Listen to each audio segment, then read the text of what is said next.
I am so grateful for all of you for being here. We're going to talk about the hiring environment that we have and what we need to do to make sure that we are creating compelling companies, because it is way more fun to be involved with people who are aligned with your vision and values and love the work that they're doing. It's just way more interesting. And so, Yannicka, I see you here. Thank you so much for being here. Multiple time participant. I think I saw Carol Ann coming into the room. I haven't seen her yet, though. Carol Ann is on with me right now. All right, super fan. I always like to call Carol Ann because Carol Ann has made it to every show that we have done so far. And so we call her the super fan. There she is, KA in the background. Yes. Leslie, I'm glad that you were able to break away. We miss you in office hours, so can't wait to make it back there. Isaiah made it to office hours today. We had some really good, interesting conversations about energy as leaders and what we can do with energy. So Leanne, you don't look like Caitlin, but I'm going to let it slide today. You still look great. Thanks for coming. Marge, who is so instrumental in the back office of everything that we do with Be the Stage, so helpful in producing the show. And of course, Roanne and Maria, my trusty sidekicks that, man, I couldn't live life without both of them. So I'm so grateful. Here's what we're going to talk about, right? We have lived through this time where, man, hiring is really, really difficult out there, and the world has changed. And so when I reach out to the CEOs and I talk to them on LinkedIn, or they reach out to me, I say, what is the number one thing that you're struggling with? And the number one thing, which is also the only response that I've gotten so far, is it is a very difficult hiring environment. And so I want to take you through what a good hiring process looks like. I'm sure there's going to be ideas, innovative ideas. We're always better together. And so the idea is, let's try and make sure that we are adding into the conversation. So I'll give the presentation. If you have questions, put it in the chat. Make sure that you're introducing yourself, saying hey from wherever you're at. I see Jared Seidenberg coming into the room. And so the whole goal is to look and say, how did we get to this point? Because we're now at 3.6% unemployment, which is basically a historic low. Before we headed into COVID, it was at 3.9%. We're now even further below that.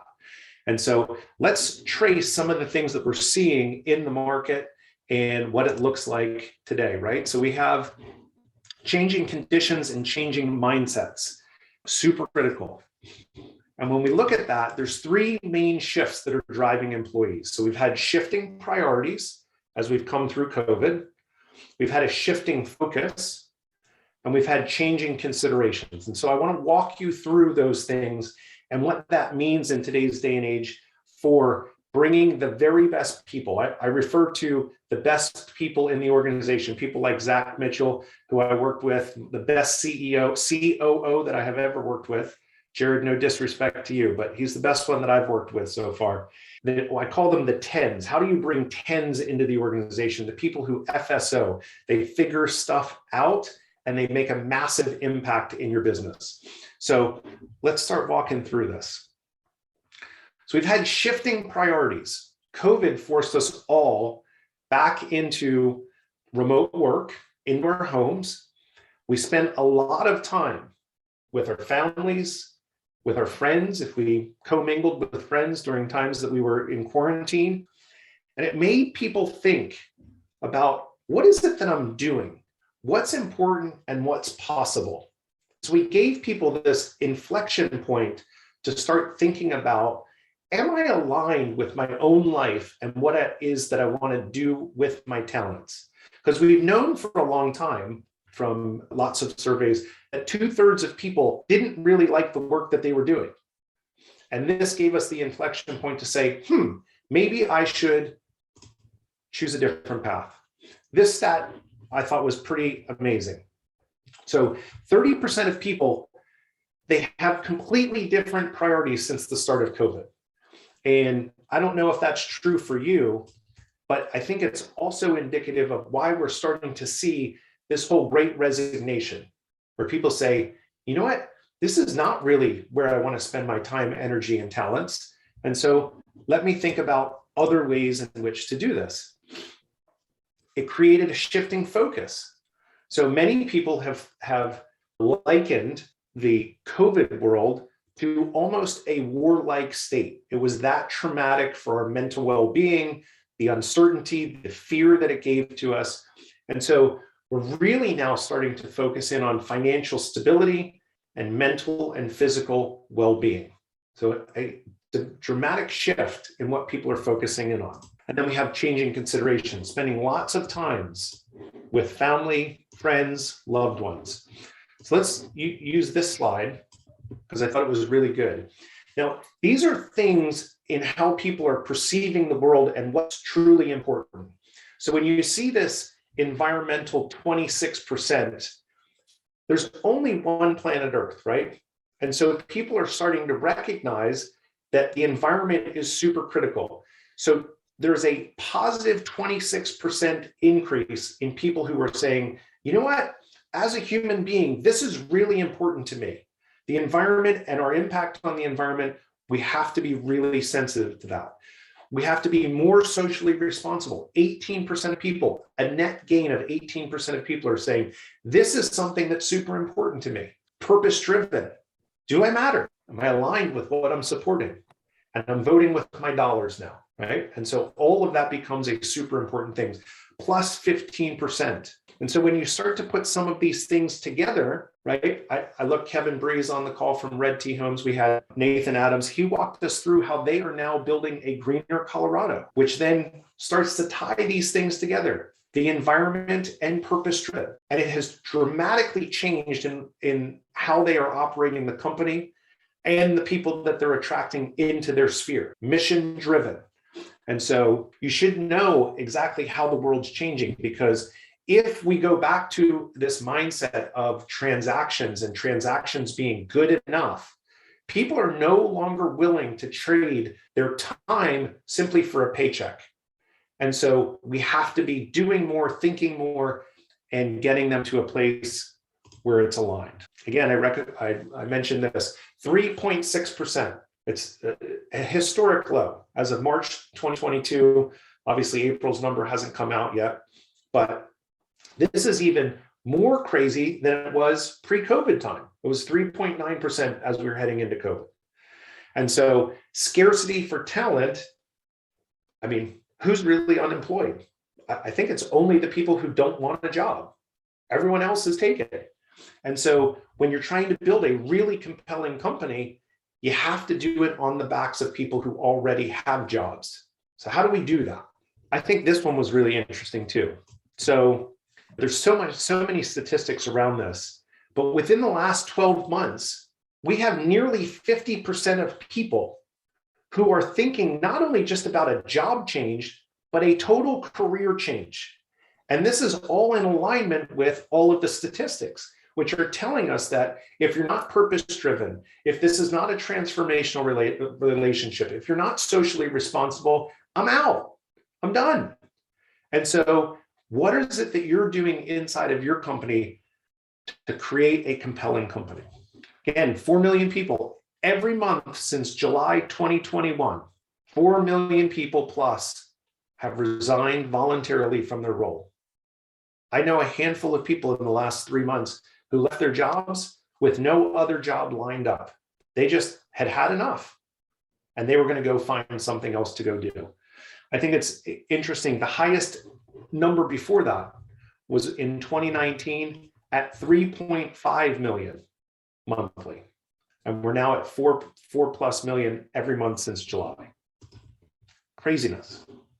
I think this is interesting too, because when we look at the company that we are building, 63% of people who believe they have a bad manager are thinking about leaving their company in the next 12 months. So when you start looking around and we start tolerating people who are not doing well at leading their people, because the world has changed, right? We used to lead face to face, and now we have to live in this digital world where it's Zoom. We have to be more agile in our approach. And so I think about how is it that we're creating some of our own problems by tolerating poor leadership inside of our companies?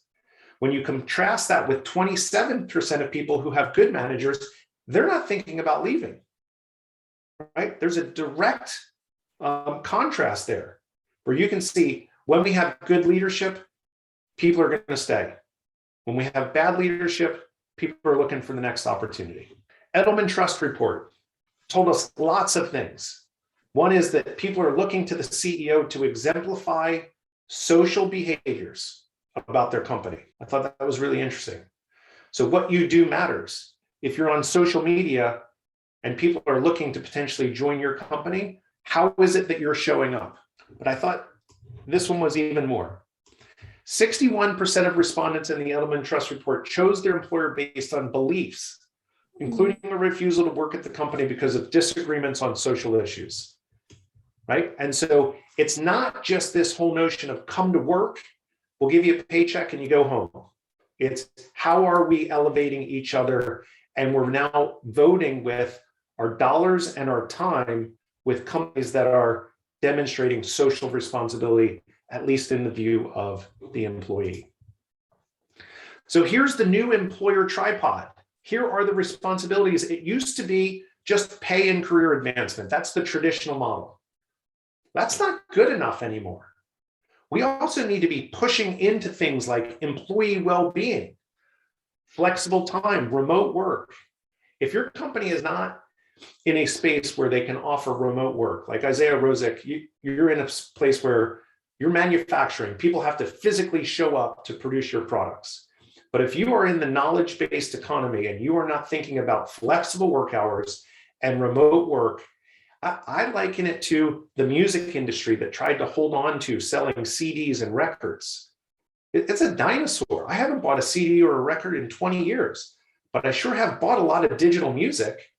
And so this whole notion of return to office, yes, we need to be in places where we can interact with people and elevate. But sales organizations have been doing this for decades. They're all remote. They're all in their geographic markets. And then they come together monthly, quarterly, whatever it may be, depending on your company. But we need to be thinking about, does it really matter where people are as long as they're doing the work that we need them to do? My assistant, Maria, she lives in the Philippines. Roanne, she's in the Philippines. It does not matter. Time and space no longer matter in today's day and age. You open yourself up for finding the best people in the world instead of the best people in your geography. And again, the employer commitment to act for good on society's biggest challenge. Again, the purpose-driven is a key and critical thing here. You have to have values alignment. And it's even scarier because there's lots and lots of companies out there that don't have a stated vision and don't have values. And so we don't know where the rocket ship is going. And we've never put in an operating system to say, here's how we're going to treat each other. This is what it looks like to be part of this company. So you put all of these things together, it's resulted in the hiring debacle. Poor leadership, government stimulus kept people at home, low unemployment, hard to find people, rising wages. Obviously, inflation is a big problem. And the Great Resignation. It's a tough environment to find superstars. I'm a big believer that we always engineer anything we can in business to create a great experience. I don't want to leave anything that I have to chance. So be really, really intentional about the process that you're going to bring people into and the company that you're going to build. I say this all the time. If you've ever been around me or in my care, compelling companies always outperform. And so you should be building a community on a mission, both internally and externally. It's not just serving the customers in the marketplace. It's how am I serving my own people internally to create that environment? And here's the fact. If you aren't inspired by your company, why would you expect anyone else would be inspired by it? There are so many people out there that don't bring conscious intention of here's the impact that we're going to make on the world. And here are our values of how we treat each other. That is the foundation of how every great company starts. So is your company on the rocket ship? Is your company driven by vision and values? It's maybe the most important thing that you should be thinking about. I love this quote. So I follow a guy, Chris Walker. I think you guys have probably heard me talk about him. He's one of the 3 smartest marketers in the world. And marketing is the biggest challenge in 2022, leadership agility being number 2. So they've built a company in the last 2 years, 100 people and 100 million annual recurring revenue. I don't know how your company's doing, but my company's not doing that well. Pretty incredible run rate. And she put up this handbook yesterday or the day before, which said, don't just build a company, create a talent destination. And I thought it was brilliant. Are you a place where people want to come? Are you a compelling place? I just thought it was a brilliant quote. So again, 61% of people looking for purpose. Are you giving it to them? Have you told them, here's the mission, here's the impact that we're going to go make? It's one of the key things that people miss all the time. So as you start down this process of thinking about who are we going to invite into the company on the mission, you have to start with a compensation philosophy. Most people don't think about what is our approach to compensation. So are we going to go pay top-notch for top-notch talent? Are you going to play below average but have a great benefits package? You have to determine what you think is important. But one thing that I know for certain, and this is just math, 50% of companies are in the bottom half of pay for their industry. Someone has to be in the bottom half. It's like when people tell me, you know what, our greatest differentiator is customer service. I've never met a company that says, you know what, we're good on sucking at customer service, right? But there's plenty of people that do. There's plenty of people that do. And so you have to know your approach. What is it so that you can defend it? Super important. I thought this was fun too. Companies want to hire rock stars, but they only want to pay for backup singers. How many people have you lost in your company to other companies over pay? And then maybe you have to rethink your compensation strategy. But the foundational element between an employer and an employee is the trade of work for pay, right? There's other things to it, and it's 6th or 7th on the list. But that is the foundational piece. So you have to figure out how it is that you're going to compensate your people. So here's your hiring approach. So you have to determine your hiring approach well. Are you going to take a passive approach like we have in the past? We put them on job boards, we throw them up on an Indeed, and we throw up something on LinkedIn. And we hope that someone in that moment looks and says, you know what, let's see what's out there. That doesn't seem like a very good strategy to me, right? Because then we're looking at a temporal thing. It is when our need happens in alignment with the very best person that we can bring into our company. What if we started acting like our own recruiting agency? What if we started to look and build world-class relationships and we had a social media presence where people said, damn, that is cool. That company is doing amazing things. That's something that I think would be something I'd want to join. So I mentioned Nathan, who was on the show, I think he was episode 5, maybe 4. And so one of the things that he's pledged in 2022, because he got so frustrated, he's in a high growth company, but he said, 80% of people that I hire are going to come from my direct outreach to identify the very best candidate for the position, and I'm going to invite them into my company. Now, he has a company worth coming to, very clear. They're going to build a greener Colorado. And so LinkedIn message, identifying the right candidate with the right technical skills, right to a video that says, you may wonder why I've reached out to you. Here's who I am. Here's what we do. And I think you would be an amazing candidate. We want to talk to you. Takes more work, but think about the quality of people that you're able to identify. Isaiah Rosick did the same thing. The most recent hire that he has coming into his company, outreach onto LinkedIn, identified candidates. One of them said, yes, I'm interested. Values alignment, technical alignment, and a good hire. So what approach are you going to take? Are you going to hope that people are looking at 3.6% unemployment rate? Or are you going to go find the people who are really good that probably already have jobs? I know what approach I would take. Job description. I always find this interesting. I don't know about you guys, but when you look at job descriptions, it's almost like reading a prescription bottle. It's very boring, very bland. And my approach is very different. It is the first opportunity for me to market my company to someone who might be interested in joining us. And so again, if you aren't super interesting and compelling, why would you think anyone would show up to do that?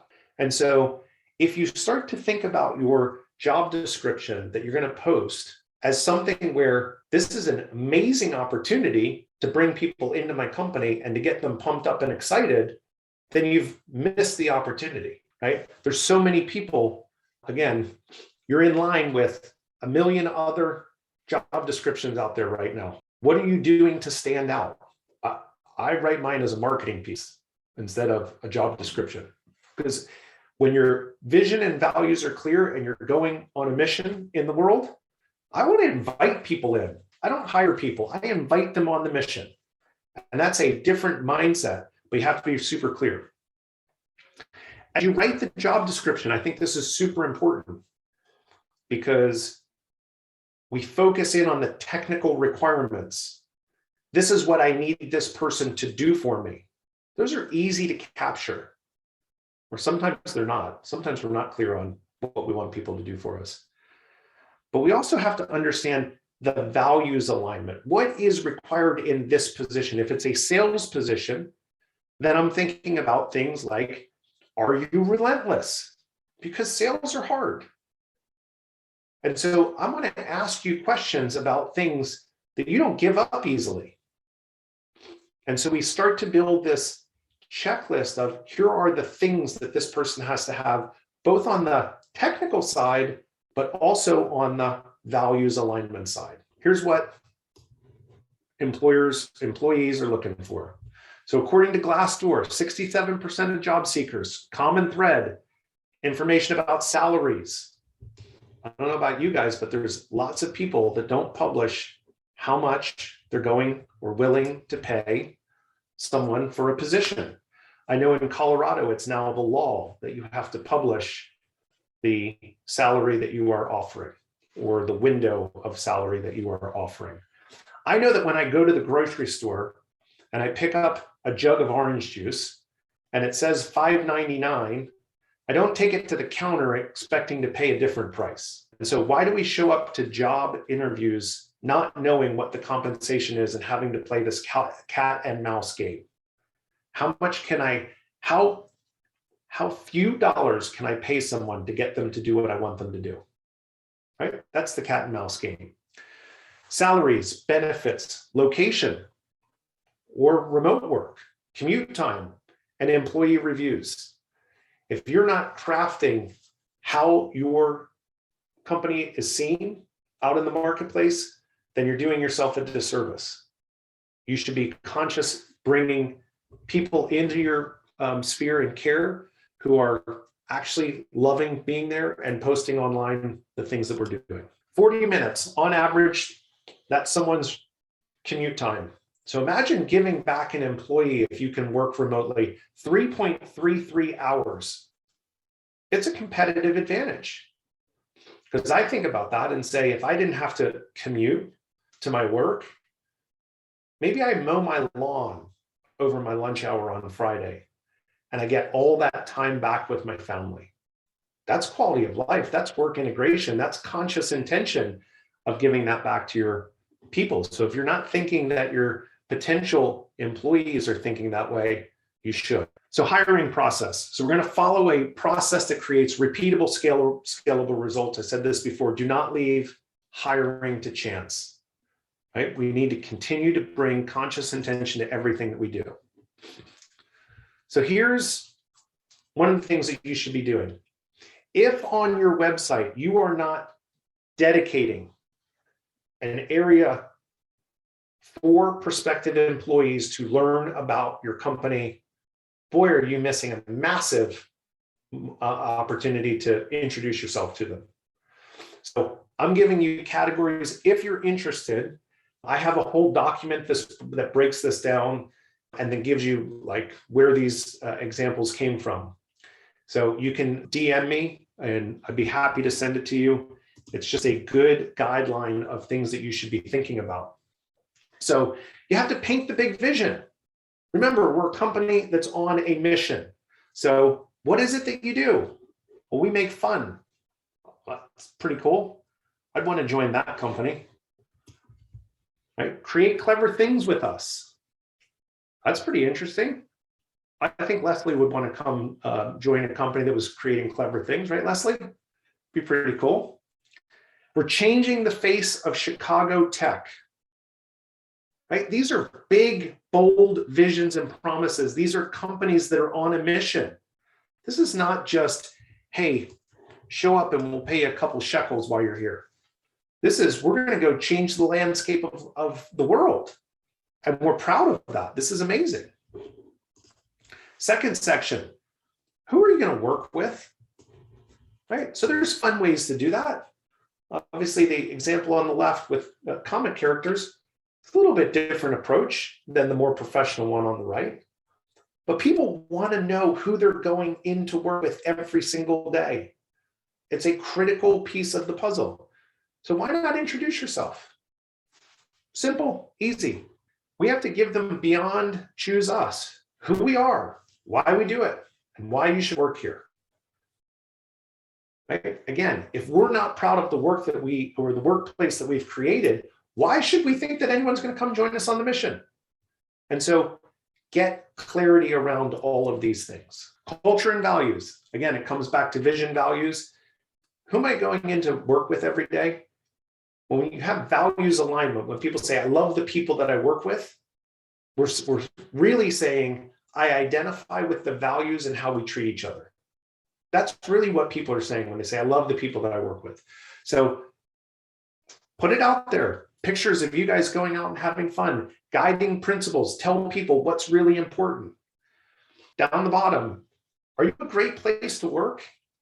If you're not currently a great place to work or a best places to work, you should start yourself on that path. It will elevate your company to be in the mindset of what is it that we can do to improve our experience with our people, to be mindful, just like we are of our customers, that we are with our internal customers who are our employees. So create a best places to work. P.S. I will tell you this. It's also a great marketing advantage. Who here wouldn't say like, oh, that's cool. They wanted best places to work.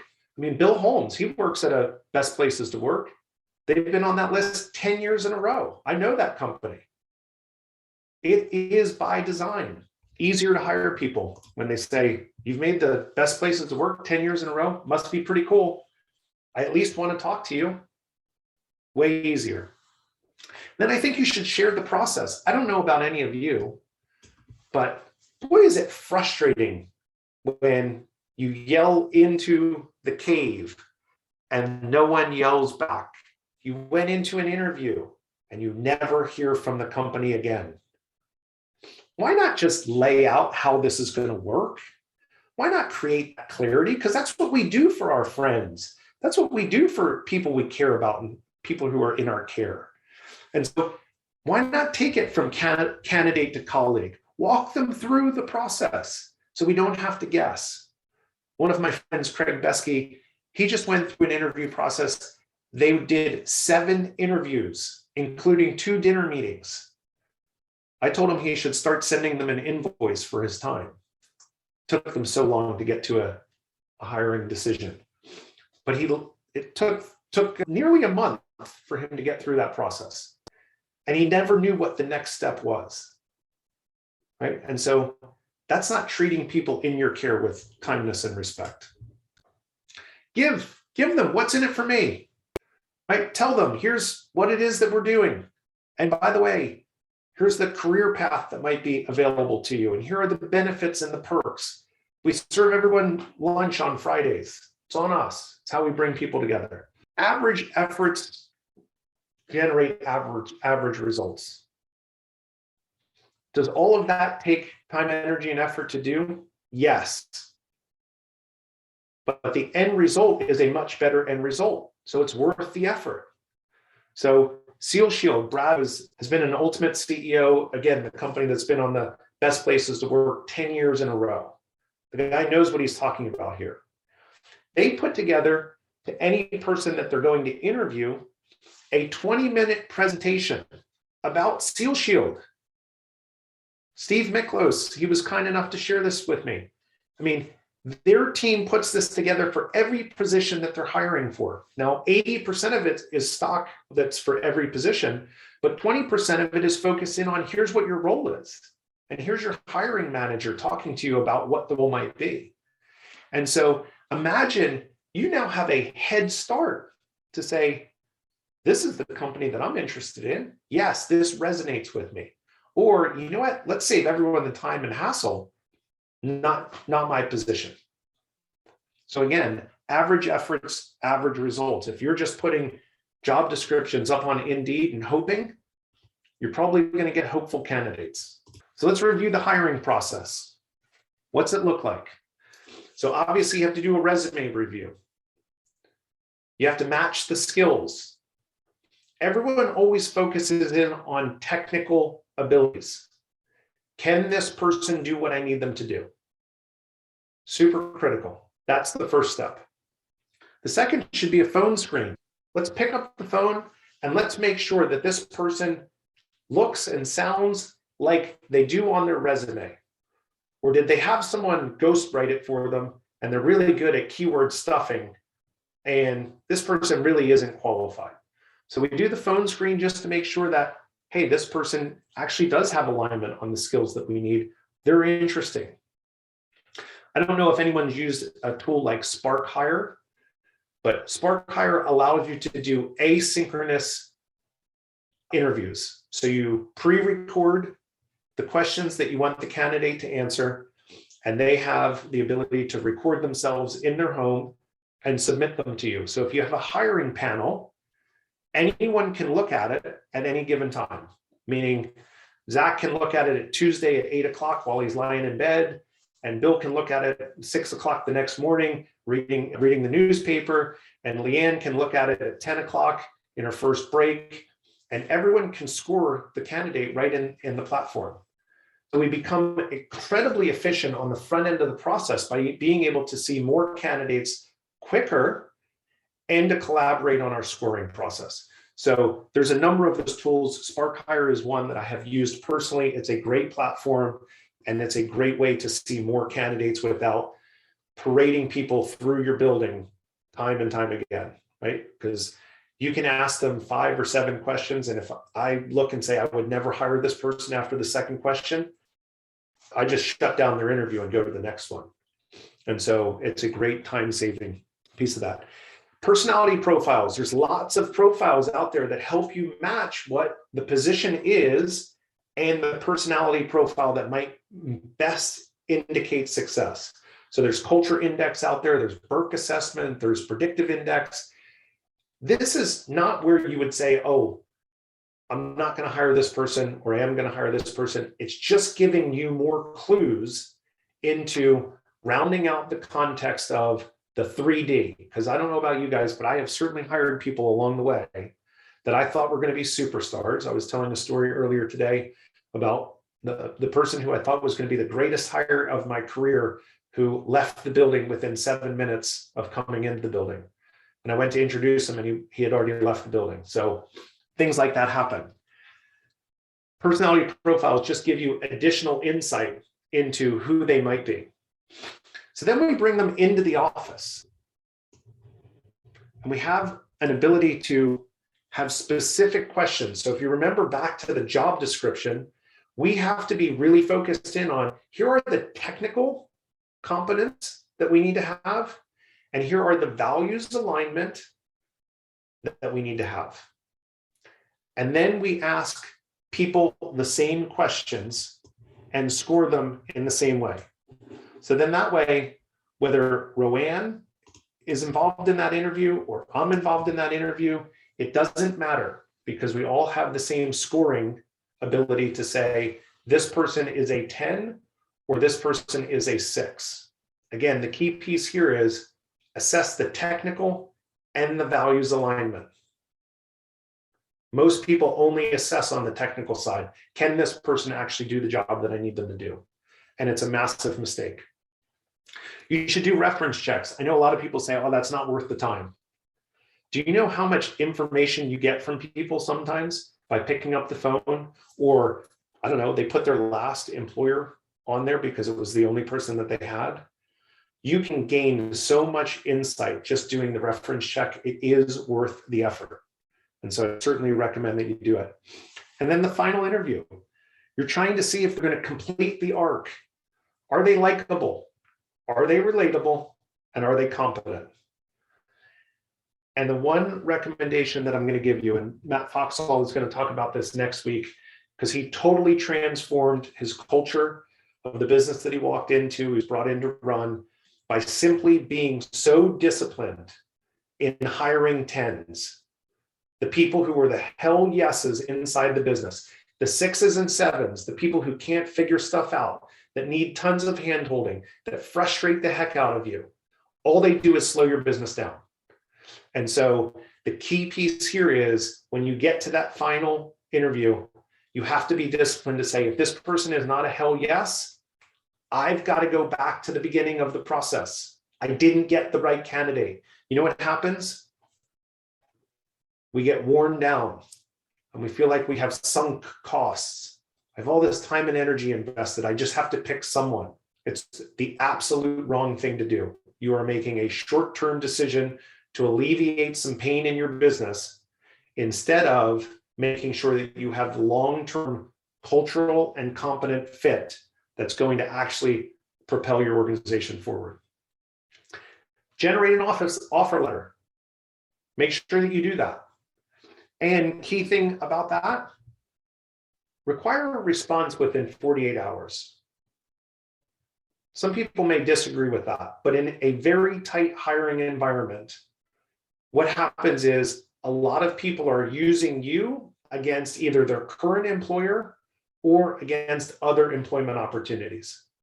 And so if someone is a missionary, meaning they have alignment in your business, they align with the vision and the values, they're a missionary.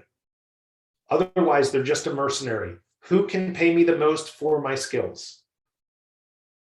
You want missionaries in your business.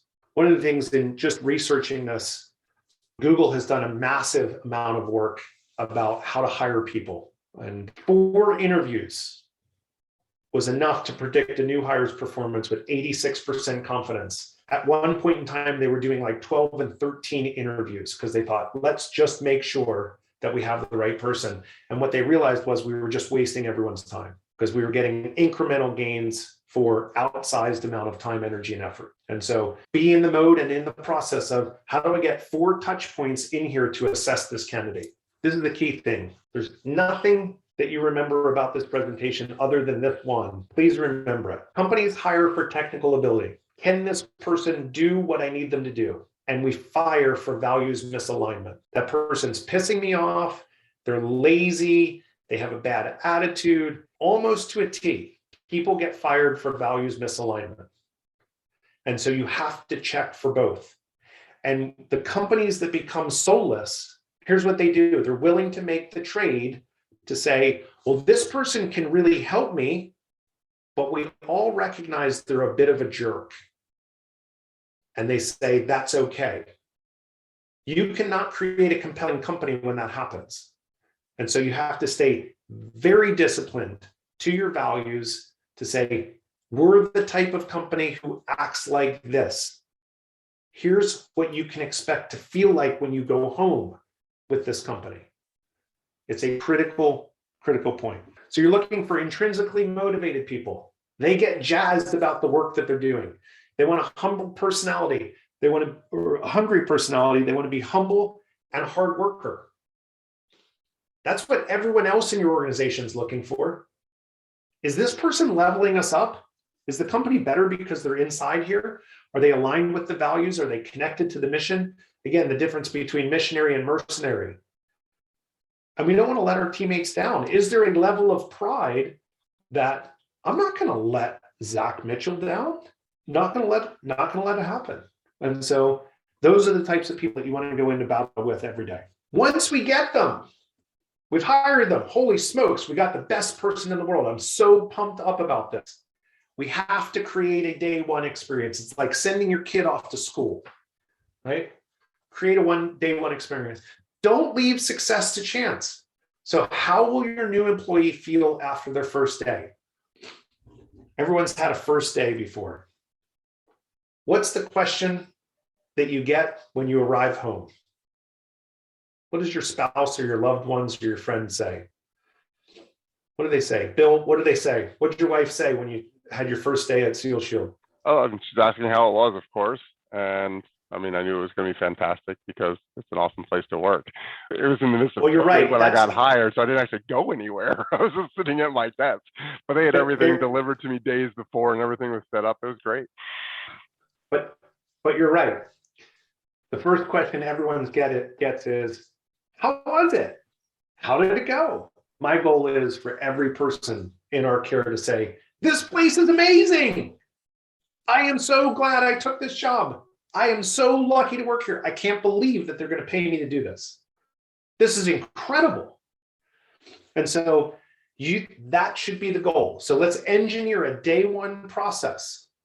So their email's set up, their laptop set up, their office is set up. They have a desk to sit in, right? I've seen situations where, we grew a business so fast. There were times where we didn't have chairs for people to sit in. This has happened, I swear, right? Crazy stuff.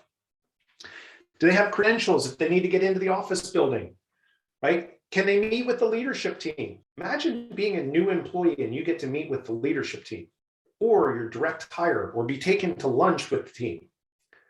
Be walked around the building. They say, this is Kevin Bree. He's our new VP of marketing. Great guy, right? People will go walk around the building. Now we're starting to make friends. It's what you would do for people that you care about. And so don't leave to chance someone going home and saying, my email's not set up. I don't even have a computer. Not really sure what to do, but I kind of know where my office is going to be. They kind of like pointed there and flipped the light on and said, good luck. You might laugh, but that happens more than you would think. Retention matters. We do all this work to bring people in here, and it is forever just this whole notion of how do we continue to keep the people that we've worked so hard to get here, right? So here's what we should know about turnover, because it crushes mindsets. You look at projects get stopped, significant financial impact. There's tons of studies. They'll tell you, depending on if it's a recruiting firm or not, it's twice the value of someone's salary to get stopped and started and rehired and all of those things. I don't know what of those statistics to believe, because they definitely come from a position of interest, but we do know that there's a negative impact to turnover. So employees are running away. It creates an opportunity. Again, double down on your vision and your values, right? Retaining top talent's never been harder. 7 points. Here are the 7 points that you need to know to retain your top talent. They have to know what constitutes good performance in their role. They don't know how to win. If they go home and their spouse says, did you have a good day? And they kind of shrug their shoulders and say, I don't know. I think I did all right. That's a problem. You are not building a compelling company. They have to have a clear understanding of their future career path. What does this look like? Is this a stopover for me? Or is this a stay? Because if I can't see a future, then I'm looking for some other place where there is a future. Direct manager genuinely cares about their well-being. Do you know your people? How well do you know your people? Are you building world-class relationships on purpose? You have to have a high-quality development plan. We have all sorts of statistics that I'm going to run through quickly, but I mean, you look at organizations, they have basically 50% confidence in senior leaders to deliver the objectives and results. There's 11% confidence in the people behind them, so the next level of management, and yet we're not doing anything about it. There's no leadership programs, skill development is lacking. It's crazy to me. So you have to have a high quality development plan, effective coaching from their manager. Don't just sit there and brood when someone is not doing what you need them to do. It's your job to coach them up. I say this all the time. No one has ever showed up to work and said, you know what, I really want to suck today. But there are lots and lots of people that don't do a great job at work. It's our fault as the senior leaders. We have not set them up for success. Give people feedback on their skills. Here's what you're really good at. Here's the development plan that we need to chart a path for. And then again, have access to the information tools needed to do their job well. These all seem like simple things. These are all simple things. Not easy to execute on. Not easy to execute on, especially when you are in the swirl of the day and you're being drugged from this opportunity to that opportunity. It's the nature of it, which is why we need to get focused in on it. 4 keys to develop top talent: require feedback, clarity, develop the EQ. You have to move from a digital to an interpersonal interactions. This is particularly true of people 35 and younger, right? They have lived in a digital world. They are digital natives. Guys like me at 47, I'm a native analog. I like to think that I'm good at technology, but I'm a native analog. I didn't grow up with a phone in my hand like my kids have. An application of learning. So don't just teach them something, tell them how it relates to the work that they're doing. I spoke a little bit about this. 48% of CEOs have confidence in their senior leaders team. That's a scary statistic. Basically, we don't believe in half of our leadership team to deliver the results. Even worse behind them, 11% to deliver the results there. And yet only 28% of companies have leadership and skill development programs. No wonder why we have a problem. No wonder why we have a problem retaining people, because we're not developing them. We haven't brought conscious intention to say, here's where you are today, here's where you need to get to, and let me help you get there. Let's chart that path together. Another piece that's happening, burnout, especially in COVID. Fear, concern, all of those things. Why does burnout happen? Unfair treatment at work. What was good for Zach was not good for Leslie. That's a problem.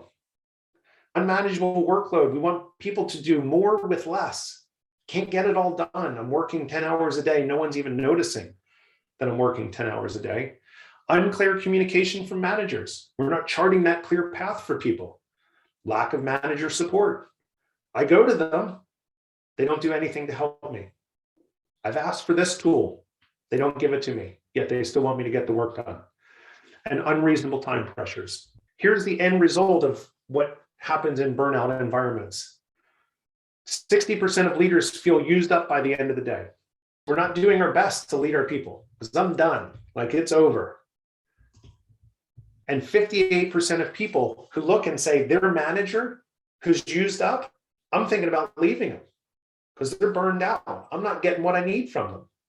And so as an organization, we have to make sure we're creating support for the people who are feeling burned out. 60% of leaders are feeling used up at the end of the day. Let that one settle in. I bet you guys probably have some of that in yourself. How do you avoid burnout? It's the same thing of how you retain employees. I call it the 4 C's. Clarity, people have to know how to win. How do I win? How do I make sure that every day I go and do a good job because no one wants to suck? The second is, am I challenged by my work, or do I have a pathway to be curious and find new things that I'm doing that can grow my skill set? Do I feel cared for? Does my manager, does my leader, do they know that I have a wife? Do they know that I have 2 kids? Do they know that Briggs hit the ball 3 times at T-ball yesterday? I was super pumped up about that, right? But does my manager know? And comfortable. Are you comfortable that you have the tools and resources to succeed? Those are the things that you need to be thinking about. If you get this part of it right, people will not leave you. If you get this part of it right, clarity, challenged, cared for, and comfortable, your people aren't going anywhere. I'm going to close out with this, just in the scope of understanding what your approach is. The Consumer Price Index, which follows inflation, increased 7%, December 20 to December 21st. Highest increase in 40 years. So when you think about how do we treat our people, What's our approach? Are they an asset or are they a liability? If you didn't provide a cost of living adjustment in 2022, your people are making less than they did last year by 7%. Just think about that. I don't know how many of you provided cost of living adjustments for all of your people, but when you look at inflation and where we're going, that is a real fact. I'd love to open it up to anyone who has questions. Hey, Jerry, Zach, how do you go about building a process to know when to, so you got lots of employees coming and saying, hey, these folks offer me 20% more than I'm making. These folks offer me 40% more. These folks offer me 50% more, right? All of our superstars. How do you define a process and know when to match and when not to match and how to approach that? Yeah, I think it comes back to what's your compensation philosophy? Are we as a company going to match people's offers when they come in?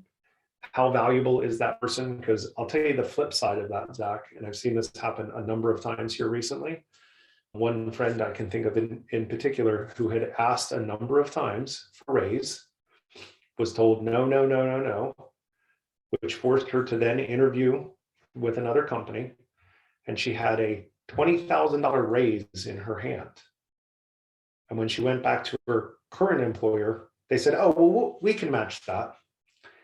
And she said, well, why can you match it? Because I just asked for a raise 2 weeks ago and you told me that you can't match it. And so you end up in these slippery slopes. And I have not necessarily seen that end well, because there's just this break in trust that happens with people. Again, back to that missionary mercenary. And that's not to say that anyone's doing anything wrong to unlock their value in the marketplace. But in today's day and age, prices have gone up. When we hired someone in 3 years ago and have continued to give them good raises, people who are getting hired today are coming in at higher rates because that's what it takes to bring them in. And so I think you should be doing a review of what people are getting paid in this market and true up your people, because transparency, people are asking, hey, Zach, what are you making? And people, historically have not shared that information. They're absolutely sharing that in this age. And so if I'm brand new and I'm getting paid $25 an hour and you've been there for 5 years and you're getting $20 an hour, I now have a problem on my hands. And so I would encourage people to have a philosophy. Do we do that? Do we not do that? How valuable are these people? And are we truing up salaries not only internally, but also looking at what the market will bear? I have seen a number of companies lose a lot of people probably within the last 6 months. Thanks. Do you or anybody else have any recommendations for good tools to evaluate market compensation? Most of the stuff I've ever seen, I generally don't think it's very good. Doesn't seem to match up with anecdotally what information I have. So any tools or recommendations for doing market compensation reviews? Two things. Glassdoor and Indeed both have searches. Take it for what it's worth. It's self-reported data. One of the other things that I would encourage you to look at is, are you using data locally in your market? Because if you're willing to hire nationally, you should probably use national data to do that. I know there's a lot of friction within companies, particularly in high market areas where they've adjusted some rates of pay, for instance, San Francisco, and now someone has moved to, Tupelo, Mississippi, where the cost of living is very different. People are getting those raises taken back from them. And I look at that and say, are you paying someone because of where they live or because of their impact on the organization? And for me, it's always about the impact on the organization. I don't believe any of it either, but it does give you a litmus test on what's out there. What other questions do we have? Any clarification? Yeah. Hey, Leslie. I found that typically I've seen two types of employees: people who want to be paid to perform, and then people who perform to be paid. I don't know if you've noticed that at all. So one of the things that I have really come to, Leslie, is if companies really understood the work that I needed to come from you to pay you a fair wage and for the company to get a return on that investment, then we would be much less interested in saying, I need you to come in for 40 hours a week and to sit in a chair. We don't need butts in seats. We need impact on the organization. And in my opinion, if you can do that in 10 hours, amen, fantastic. I'm getting the return that I need, and you get a quality of life that works for you. And yet I'm a capitalist through and through, but what we think as business owners is if you can do it in 10 hours, I want to see what you can do in 40 hours, because that's coming back to me. And my answer is, I think you should be sharing more with that superstar employee because they are crushing it. And you see it particularly in sales organizations, right? We just keep on moving the goal back, right? Back and back and back until it becomes unreachable. And that becomes hard and demotivating for salespeople. And you get to a place where sometimes it's hard to say, like, wow, I don't know if I can make that number anymore. And so I think we have to be more thoughtful about what creates the right economic trade in that relationship. I got a question for you, Jerry. So when we go to hire some of our sales reps, in the past, we put kind of in the description that it's a remote position. A lot of people think that they can apply for a position in the Southeast that live in California. Do you have any suggestions as far as those kinds of descriptions? Like it's in the actual description that they're going to be working in a territory, but I guess they don't read the whole post. How do you go about that? Hard to imagine people don't read anymore. So I would say it's a remote position based in the Southeast, travel required. All right. And so you're trying to give them that hallmark of, yes, you're not showing up to an office every day, but you need to be in the Southeast because you're going to be traveling to accounts. And so that's how I would word that. If someone's not reading the job description, which is pretty typical of salespeople, not of operational people, they'll read every last little line of it. That would give me a little bit of concern of their ability to take direction from the outset. Sure. One of the things I did not talk about in this, which is a hiring tactic, maybe in a different place where the balance is on the employer side, which is the whole notion that put instructions in the job description where they have to do something. Give them something to do. In your response, put in the subject line, whatever it is. Hey, Jerry. Yes, sir. I was going to make one comment. The chasing employees with compensation, when they say they got offered something else somewhere else, I have had very poor performance anytime I've ever tried to chase someone. So I completely stopped. We can pay them what we can pay them, and we try to give them raises as much as we can that justifies it. And I haven't found the folks that will chase the dollars also to necessarily have the best interest. I think you're right. I mean, when you look at all of these things, why is someone staying? And again, capitalists through and through, and everyone should unlock their value in the marketplace, right? On both sides, both as an employer and as an employee. But I mean, if you're starting to play ping pong with someone's job compensation, you're on a slippery slope to nowhere. And so I think you just have to be of that mindset. Got it. All right. You guys have hung in here amazingly well. Thank you so much. We have started a private Facebook group that is the best places to lead. And it's for conversations just like this. It's for people who are interested in creating compelling companies that outperform and still make it home for dinner. And so I would invite you to come over there and join with us. The other option to get involved is every Thursday from 2 to 3 o'clock, I do office hours. It's an environment like this, just with senior leaders, where we have conversations about how we solve really difficult problems in business.